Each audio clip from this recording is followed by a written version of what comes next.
Federalism and federal issues accentuated during COVID-19 pandemic. India's success in defeating COVID-19 actively rests upon center-state collaboration. However, some recent developments have revealed fissures in center-state cooperation, as it is the states which act as first responders to the pandemic. Supplying them with adequate funds and autonomy becomes a prerequisite in effectively tackling the crisis. This requires the center to view the states as equals and strengthen their capabilities instead of increasing their dependence upon itself. In this context, COVID-19 poses a litmus test for the federal structure of India, whose nature is already a matter of debate amongst constitutional experts. Nature of Indian federal structure. Federalism traditionally signifies the independence of the union and state governments of a country in their respective spheres. However, due to the centralizing tendency of Indian federalism, KCVR referred to it as quasi-federal.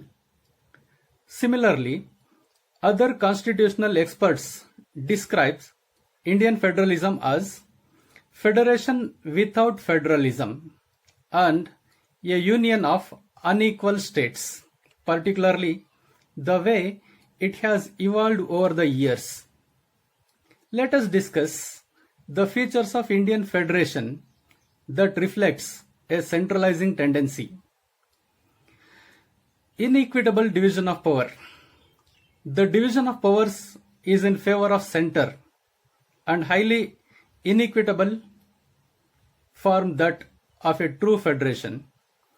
The union list contains more numbers and important subjects like defense, currency, external affairs, citizenship, railways, etc.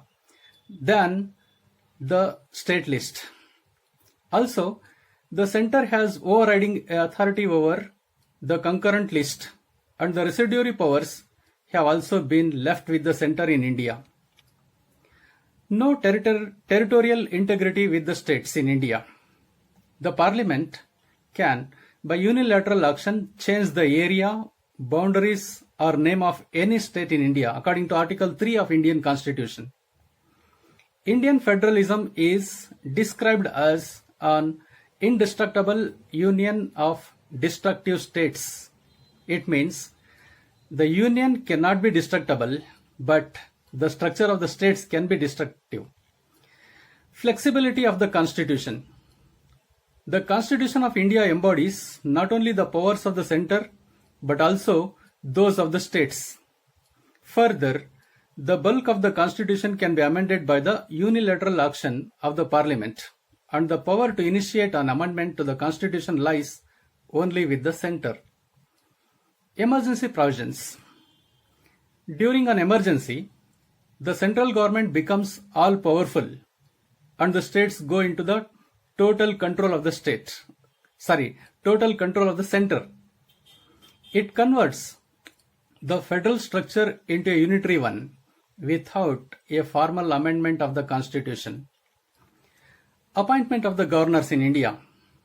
The governor is the head of the state but is appointed by the president. He holds office during the pleasure of the president. In this capacity, he or she acts an agent of the center. Integrated constitutional offices. Indian Constitution provides for an integrated audit machinery such as CAG, Election Commission such as Election Commission of India, and states have no control over these offices. Also features like single citizenship, integrated judiciary, and All India services also signifies centralizing tilt in India. Let us discuss about federal issues accentuated during the pandemic COVID-19. Lack of finances with the states. Due to the COVID-19 induced lockdown, the sources of states' revenue have collapsed. Majority of states' revenue comes from liquor sales, stamp duty, from property transactions, and the sales tax on petroleum products. However, their expenditures such as on interest payment, social sector schemes and staff salaries remains unchanged. Moreover, states are now called upon to spend more on beefing up their health infrastructure and on COVID-19 measures, including testing, treatment and quarantining. States' GST collections have also been severely affected with their dues still not dispersed by the center. According to FRBM, states cannot borrow from the market over a certain limit. FRBM means a Fiscal Responsibility and Budget Management Act. Further, the PM CARES Relief Fund has been put under the admit of Corporate Social Responsibility, that is CSR, contributions. However, contributions to the CM Relief Fund or State Relief Fund for COVID-19 do not qualify as admissible CSR expenditure. This directly disincentives donations to any Chief Minister's Relief Fund, diverts crores in potential state revenue to PM CARES, and makes the states largely depend upon the center. Furthermore, suspension of MPLADS, and diversion of the funds to Consolidated Fund of India may not be in concurrence of cooperative federalism, as it discourages locally tailored solutions by the MPs. MPLADS means Members of Parliament Local Area Development Scheme. It is also under the control of central government. In this scenario, states in India have fully become dependent on the union government for finances. Managing COVID-19 disaster. For instance, the zone classifications into red, orange and green have evoked sharp criticism from several states. The states have demanded more autonomy in making such classifications.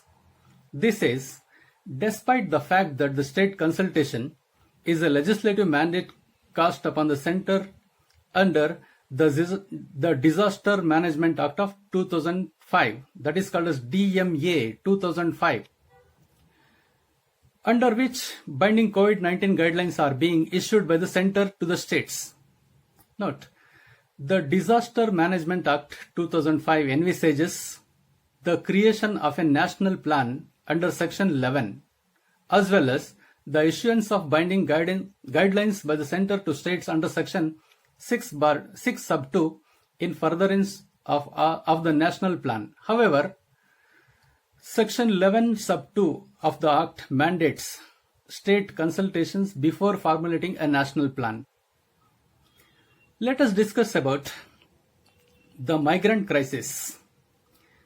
The influx of migrant workers into their home states like Uttar Pradesh, Bihar, Jharkhand and Chhattisgarh, which already face severe financial and medical deficits, would worsen matters for the states.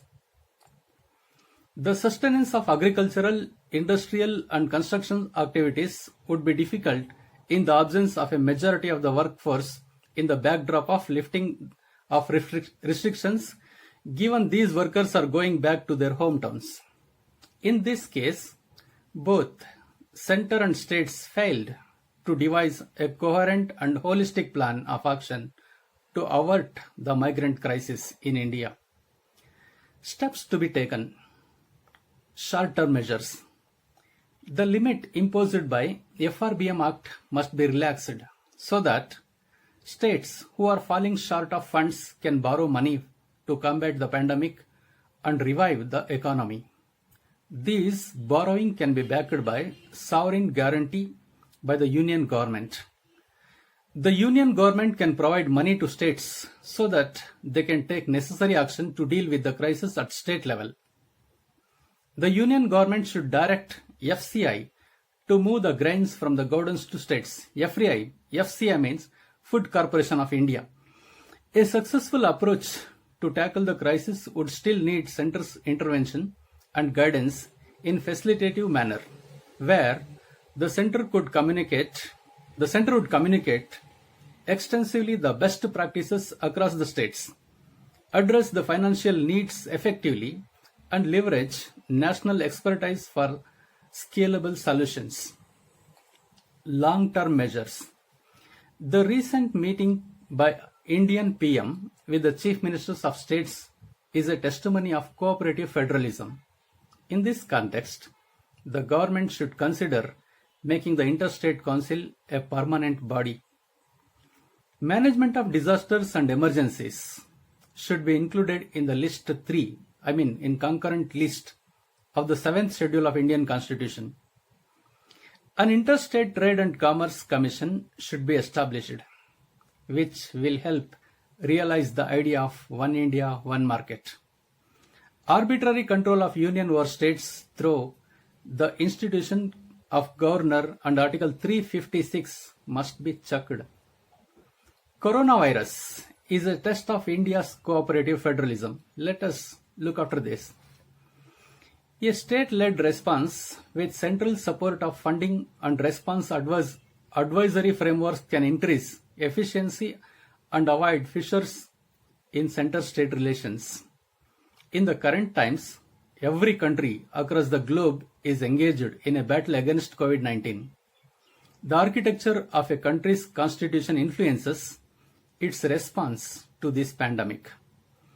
Authoritarian countries' response is quite different from that of the democratic countries. The Constitution of India provides for a federal system of government wherein the purview demarcation of legislative subjects of center and states is clearly defined. The framers of our constitution adopted the federal system, taking into cognizance the socio-cultural diversity of the country. They believed that the federal system will serve the dual objective of efficient governance, which requires an understanding of the context and ensuring national unity with regional autonomy. Against the backdrop of the central and state governments dealing with the unprecedented crisis of COVID-19, this article attempts to analyze how declining federalism is weakening India's response to this pandemic and how decentralization can go a long way to tackle this crisis of nature. Federalism in light of battle against COVID-19. On 24th March, Prime Minister Narendra Modi addressed the nation and announced a 21-day national lockdown, effective from midnight.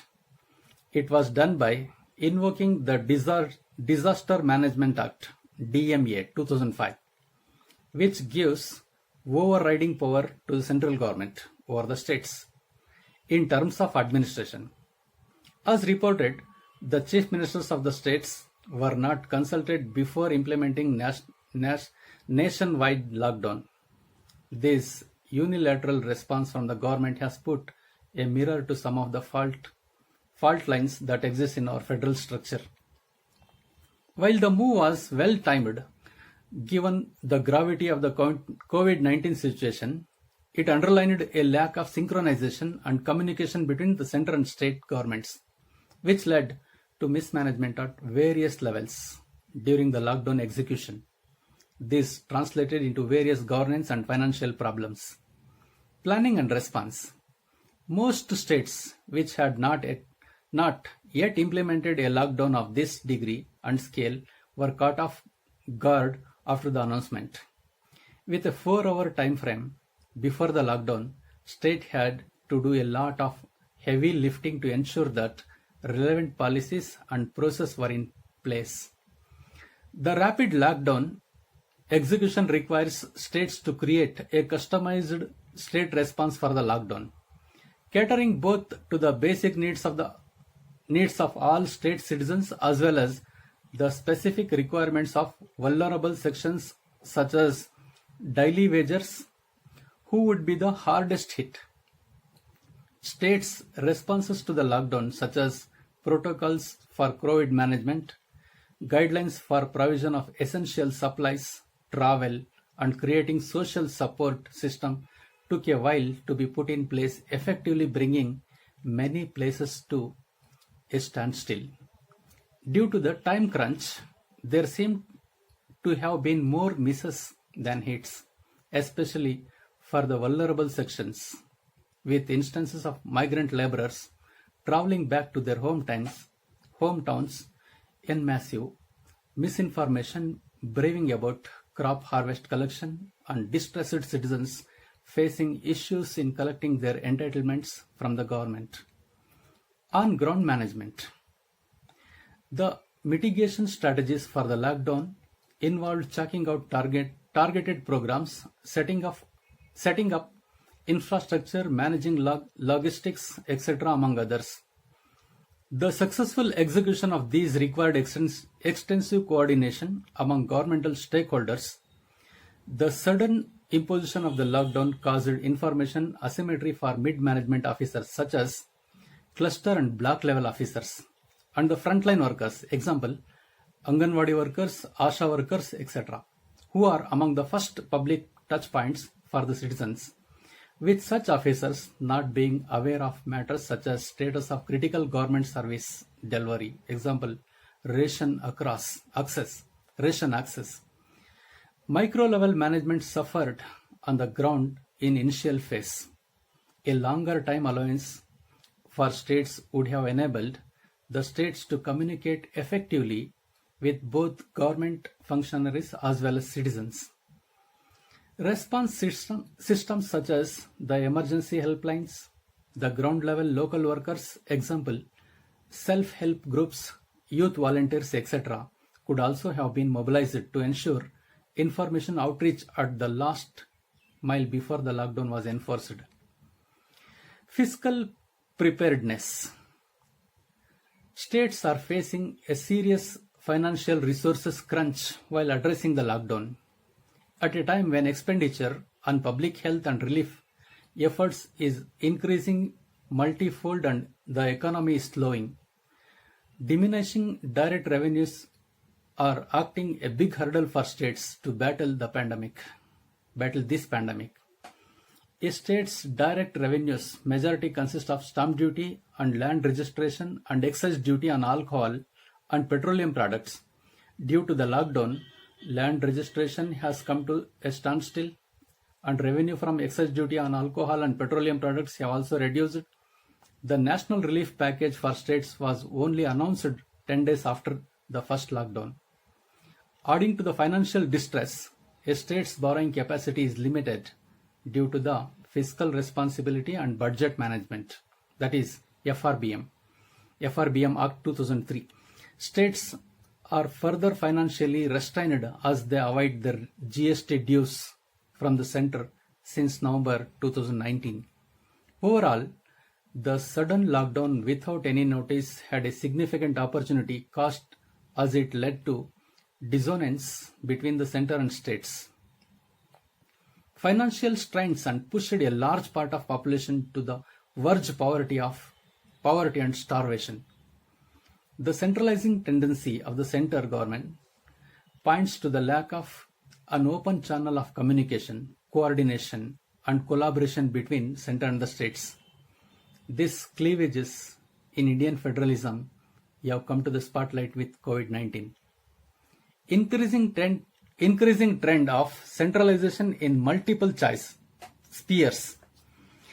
Increasing centralization during this pandemic is not a one-off incident. It is a part of the broad trend in recent times towards surging centralization in legislative, finance, and administrative matters. Legislative centralization has been demonstrated through instances such as the conversion of the state Jammu and Kashmir into a union territory without the consent of the state legislative assembly, signaling a move towards a unitary system over a federalistic one.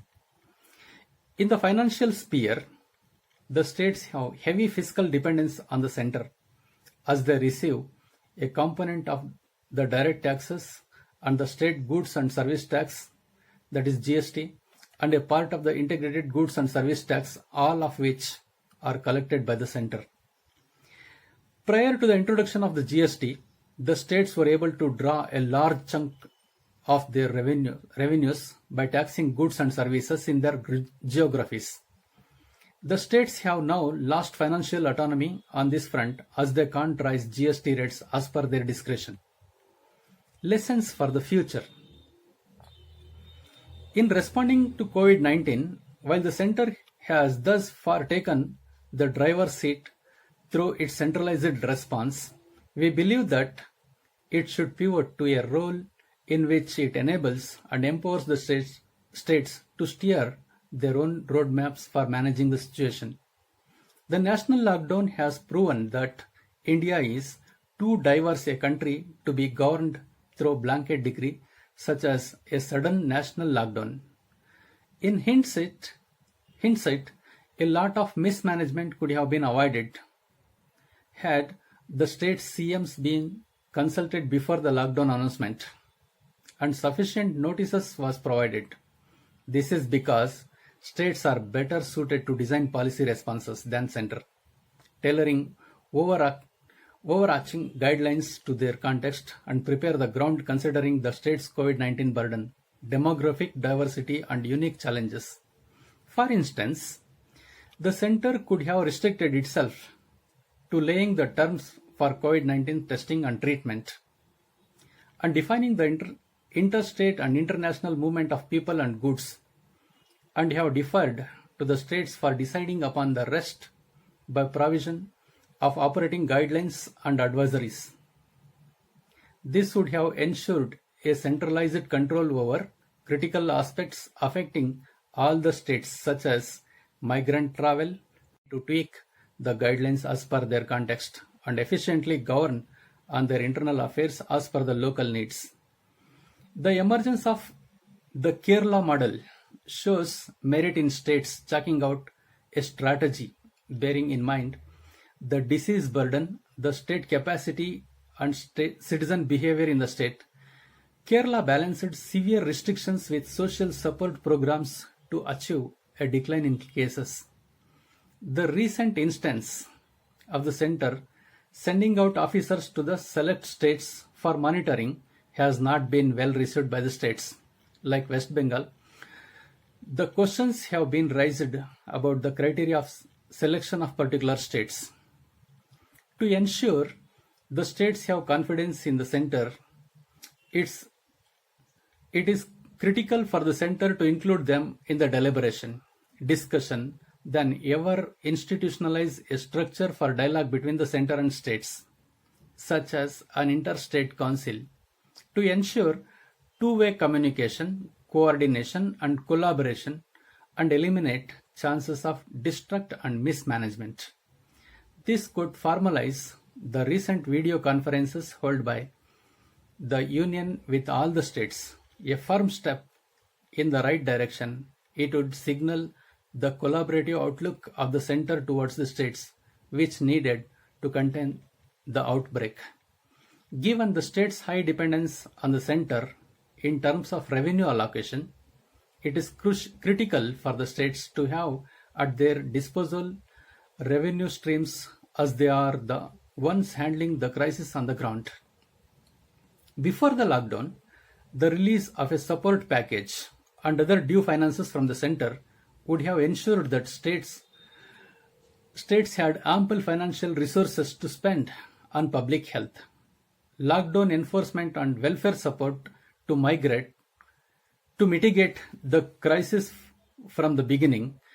At this juncture, the center can still fiscally empower states through various ways, allowing them to borrow more, clearing their GST dues and GST compensation fund dues on an immediate basis and increasing the revenue allocation to the state for financial year 2020 and 21. In recent times, the people across the globe have shown their increased faith in strong leaders who have a tendency to centralize things and consolidate power, and a situation like the COVID 19 has provided a fertile ground for further centralization and consolidation of powers. However, as we have observed above, a one size fits all approach has hampered our response to this pandemic.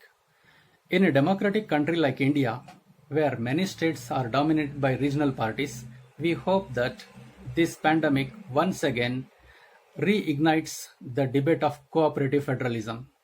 Lastly, I want to conclude my session. The Constituent Assembly of India studied various democratic federal models in the world and formulated a system suited uniquely to India's needs. Further, it is argued that a strong center does not necessarily presuppose weak states. As a result, India adopted cooperative federalism, essentially defined by administrative cooperation between center and states and among states. Therefore, both union and states should work together to tackle the COVID 19 pandemic and strengthen the spirit of cooperative federalism. Thank you all.